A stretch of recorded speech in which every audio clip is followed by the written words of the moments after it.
Halo? Nah, ini kan kemarin setelah konsultasi sama Koko itu, Konsultasi sama terus siapa? sama Koko kemarin habis itu sharing. Terus? Nah, siangnya itu saya tuh langsung ngomong sama majikan. Saya jujur sama majikan, karena memang utamakan majikan karena ini tuh saya udah ditelepon terus gitu kan sama pihak bank, takutnya kan pihak banknya telepon majikan malah majikan kaget. Saya ngomong sama majikan terus terang kalau saya banyak hutang di luar sana. Terus majikan jawabannya, kenapa kamu bisa hutang? Karena kamu awalnya gajinya seperti ini. Terus nih, ya udah kamu pakai alamat mana? Pakai alamat sana, ya nggak apa-apa. Terus misal nanti kalau pihak bank telepon saya, ya saya bantu ngomong, nggak apa-apa, kamu selesaiin kerja, selesaiin intinya gitu, pelan-pelan kamu nyelesain, aku nggak marah, aku nggak apa, yang penting kamu bertanggung jawab gitu. Terus misal, nah itu opsinya gimana, apa itu saya tetap harus kelapor untuk itu apa? Kalau dia kan juga udah, kalau misal nanti ada surat atau apapun datang ya nggak apa-apa, karena kan kamu masih ada etika mau buat bayar, yang penting kamu jangan kabur gitu. Soalnya aku tahu di luar sana itu banyak kasus CC seperti itu, dan teman saya pun seperti itu CC-nya, tapi dia nggak ngasih tahu terus kabur anaknya gitu itu. Terus menurut Koko gimana? Loh. Iya, gajiannya itu tetap apa enggak gitu loh. Nah, kalau untuk gajian kan ini kan gajian yang ini kan bulan ini bulan berapa? Bulan 4 itu saya kan udah dikasih bulan 5 ini, udah dicicil itu. Kemarin itu kan udah selesai, tapi kan dicicil gitu loh dengan tahap cicilan. Nah, untuk ini kan saya bulan depan itu kan CC satunya itu kan udah difiniskan, maksudnya baru 1 tahun kerja tapi kan udah difiniskan. Bulan depan tinggal mempertahankan saya ini, apa saya nunggu waktu bulan Mei ini, nunggu dia benar-benar tepat waktu gaji, saya bertahan. Kalau misal dia tetap sama, saya baru lapor apa gimana gitu. Gini Mbak, yang punya masalah sampean, yang Iya. memutuskan sampean bukan saya. Kalau sampean ngerasa bahwa ya kan, majikan ini masih bisa diajak nego dan tetap Iya. bisa gaji dan sampean bisa nyaur utang, itu kan udah kelar, udah selesai urusan. Tapi kalau Gitu. misalnya dia masih balik lagi dan balelo, intinya itu sebenarnya kalau sampean gajian tanggal 10, sampean tanggal 5 udah telepon, udah ngingetin. Saya nggak mau dicicil. Saya butuh full. Kalau kamu nggak mau full, udah aku tak cari majikan lain. Kalau sampean nggak tegas, Ya. maka akan seperti ini terus. Jangan Gitu. jangan Permasalahannya gini ya, merasa jangan merasa sampean butuh 7.000 terus akhirnya sampean dicicil. Gak apa-apa lah, yang penting 7.000 masih aku dicicil lah. Kalau sampean cara berpikirnya begitu kan aku ya nggak bisa ngapa-ngapain. Kalau saya tetap pada prinsip dan dasar hukumnya yang di Hongkong, gajian itu telat paling lama hanya kasih 1 minggu, tidak bisa lebih. Itu kalau saya, sampean tanyanya ke saya. Lah sekarang yang butuh kerjaan sampean, yang butuh uangnya sampean, yang memahami karakter majikan kan sampean. Bisa dipahami nggak? ya. Jadi bertanyanya jangan justru ke saya. Gimana enaknya Mas Handro, wong ganteng sak donya. Nah, lo kan, lah nek sing butuh duit aku ya sampean tanyanya begitu. Tapi kalau sampean bertanya bagaimana sebaiknya saya, bagi saya tetap jawaban saya adalah terlambat gajian hanya boleh 1 minggu dan tidak ada cicil menyicil. Itu kalau saya. Kalau sampean bertanyanya lagi ke saya tegas. Kalau majikan tidak bisa diajak kompromi, ya lapor ke lapor. Sudah, itu saya, Mbak. Itu loh. Saya pun juga pernah gajian itu 1 bulan berikutnya. Terus lama-lama karena memang kita tidak ada kontrak dan tidak ada kesepakatan, ya saya resign loh. Saya keluar. Saya keluar pun ya tidak ada nunggu 1 bulan. Gajimu balikin, kalau enggak aku lapor. Terus dia bayar lunasi semuanya. Terus hari itu juga aku keluar, Mbak. Karena memang tidak ada tanda tangan kontrak. Pekerjaan part time namanya. Pekerjaan part time itu lemah. Jadi kita nggak bisa nuntut. Nah kalau sampean kan ada kontraknya. Ada. Ya, wes. Sekarang gimana giliran sampean ngomong? Ya terus terang jujur, kenapa saya nggak kelapor? Saya nggak megang dokumen kok. Permasalahannya di situ. Ya nggak apa-apa, laporin aja. Tetap sampean harus Nggak laporin. Walaupun dokumen sampean nggak bawa kontrak, nggak bawa paspor, sampean tetap bawa, tetap lapor karena memang tidak ada dokumen itu karena saya ngutang, bilang aja gitu. Oh gitu. Iya dong. Kopinya kan ada. Ada. Nah, Di nanti HP kan labor, ada maksudnya. nanti kan labor juga akan mempertimbangkan. Wah ini sampai ngutang, sampai digadein, ini nggak boleh. Lah ya sudah, makanya majikannya harus diurusi supaya dokumen itu segera diambil. Lah ini loh makanya. Terus akhirnya sampean serba sempit mikirnya kan, serba bingung. Wis paspor digadekno kabeh lah. Terus aku kon kudu piye nek wis ngene iki? Hah? Utange sampean iki 5 miliar gitu ya. Ngalah-ngalahno duitnya koruptor ae. Gaji 7.000. Sampean gaji 7.000 masih punya utang. Iki kan aneh gitu loh, Mbak. Paham nggak? Nalar saya itu aneh. Juga problem finansial kok. Loh, iya, makanya aku nggak mau tahu, tapi bagiku aneh. Aneh gitu. Wong saya aja hidup dengan cuman sebulan 2.500 hidup di jalan itu iso kok.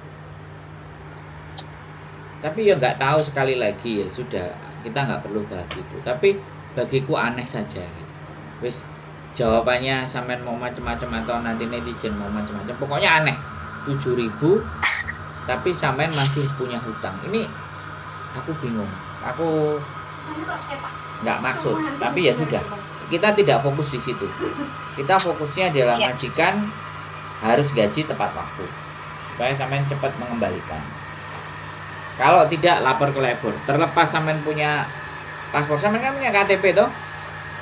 Ada. Nah, ya udah KTP aja. Wong lapor ke labor itu KTP bukan paspor. Oh gitu. Paspor itu kalau sampean keluar negeri, ke Makau, Hong Kong itu paspor. Tapi sampean KTP aja cukup. Ini nomor KTP saya, ini KTP saya, selesai loh. Gak usah ngomongin masalah paspor. Halo? Wes. Iya. Gimana? Iya, berarti ada yang resah lagi? Ayo omongin. Omongin semuanya, keluarin lagi. Maksudnya saya datang ke labor untuk pengaduan. Misal ini kan bulan yang kemarin itu kan udah digaji. Tetap misal untuk pembuatan laporan tidak masalah, untuk mengantisipasi semuanya gitu nggak masalah berarti. Ya nggak apa-apa. Untuk maksudnya lapor itu untuk memeringatkan majikan bulan depan kamu jangan seperti ini karena CC-mu misal kayak datang ke sini pelaporan karena dia sudah punya banyak tanggungan seperti ini gitu, nggak apa-apa gitu. Bukan itu fokusnya. Fokusnya di peraturan. Kamu boleh gaji terlambat itu 1 minggu sudah. Oke. Karena perbuatanmu gaji sampai telat dan sampai nyicil, si CC ini sampai ngutang, udah. Sebenarnya ngutang itu pembahasan lain nggih. Ngutang itu tidak perlu dibahas. Intinya aku minta labor ngingetin majikanku untuk menggaji tepat waktu. Udah, gitu. Peraturannya itu Mbak yang kita tegakkan. Ya. Jadi jumlah angkanya ya kalau sampai dikontrak segitu ya segitu.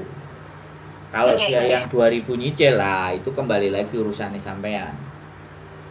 Karena kalau sampean di luar itu ada 2.000 tambahan yang menjadi 7.000, itu kan sudah di luar perjanjian dan tidak ada di dalam kontrak. Minimal ngamaninnya adalah 5.000 sekian itu. Kalau yang 7.000 ya sampean jangan mau disuruh kerja 3 rumah. Kalau dia gajinya setiap bulan cuma 5.000, kere, nggak boleh mbak. Ya intinya amburadul lah, sampai ini amburadul, aku gak paham gitu. Menurut saya amburadul manajemennya sampean. Terus aku nggak ngerti keresahan apa yang muncul sebenarnya, itu yang harus sebenarnya kita selesaikan dulu. Masalah di dalam diri sampean dulu itu harus selesai, baru urusan yang kayak gini yang keluar. Yang dari dalam nek gak selesai, maka yang luar bisa selesai, yang dalam ini nggak bisa disembuhkan. Makanya harus disembuhkan dulu. Sembuhkannya ya bagaimana? Sampean keluar dari zona tadi, zona kebingungan dan kegalauan karena utang 50 triliun itu kan. Iya toh? Iya toh, itu kan. Iya. Aku nggak ngerti kan sekali lagi itu persoalannya sampean. Yang saya fokus kepada pertanyaan sampean, majikan telat gaji. Nah, itu udah. Kalau sampean mau cerita lagi yang masalah di dalam itu hak sampean silahkan, tapi yang jelas saya pasti ngonten. Gitu ceritanya Mbak Ewes. Iya, sampean gantian. Enak loh. Kalau ngomong kayak gini tuh enak gantian. Udah.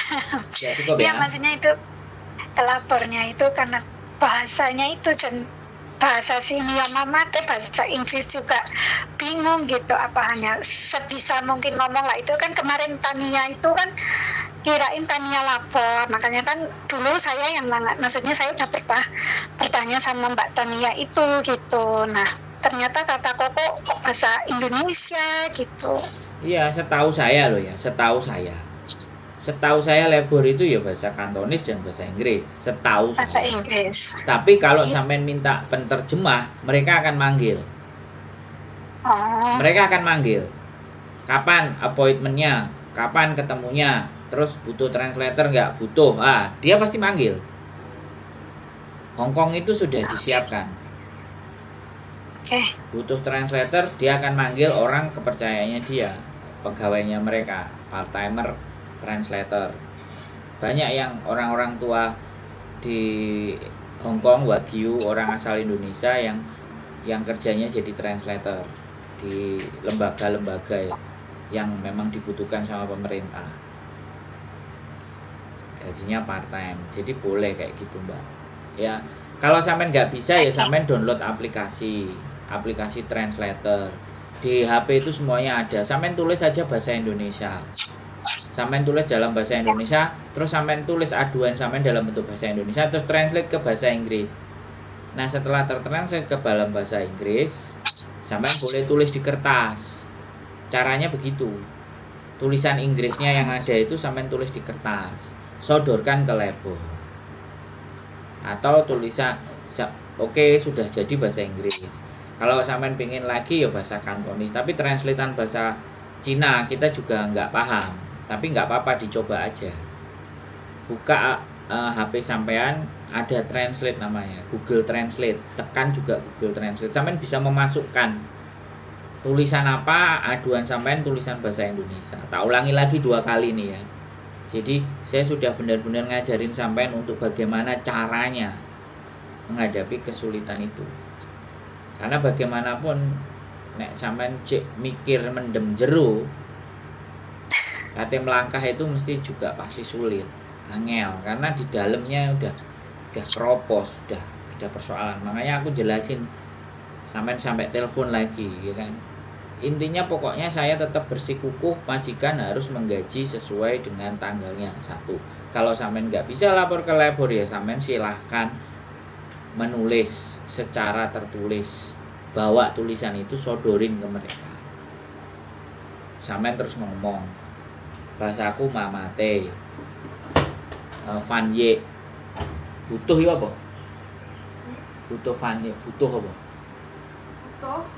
Mau dibantu. Yupongsa dipang. Hah? Yupongsa Van Ye. Nah, dibantu oleh penterjemah. Sampai ngomong kayak gitu disediain labor. Labor itu baik. Coba aja. Halo? Ya. Terus kalau udah kelar, masalahnya juga cerita sama saya. Iya mas, ternyata di labor udah dibantu, majikanku udah mulai normal, gajinya sudah sesuai tanggalnya. Jadi biar orang yang cerita di luar sana itu, anak-anak itu kan rata-rata kalau punya masalahnya kelar ya sudah, nggak ada menghubungi balik. Tapi kalau ada yang menghubungi balik kan aku bisa bercerita ke yang lain. Iya ya tiba-tiba nang labor ya iso ya. Gitu loh. Bisa dipahami nggak? Iya, iya. Orang itu kalau punya masalah nggak lapor ya, woi, giliran wis mari ya jedideg ae menengan. Biasa saya udah sangat terbiasa dengan yang seperti itu. Makanya kan khawatirnya adalah ketika seseorang nasib arek iku Mas Andro nanya lagi follow up kan, subscriberku ada yang nanya kayak gitu, tak tunggu lo info berikutnya. Lah aku gimana kalau orangnya gak nyeritani balik? Aku ya mau mbak makso ngongkon wong cerita pengalaman. Saya hanya orang yang mau berbagi aja, silahkan. Nek medit karepe dhewe ya wis. Yang penting aku gak medit. Orang lain boleh medit, yang penting aku gak medit. Aku meditnya nek karo duit. Soalnya aku gak duit. Gak nyekel duit. Enak yo mangan bareng apa ngombe tunglai ca oke lah. Kalau pinjem-pinjeman aku gak punya. Wis gitu ya. Ya kok, Aman makasih ya. kok. Ya, download aplikasi ya, ditulis pakai Ya. kertas Ya, biar memudahkan. terima kasih ya kok ya. Nah, semangat. Sehat selalu Mbak Oke, E. ya. Ya, Oh. makasih kok, bye-bye. Oh, bye-bye. Assalamualaikum.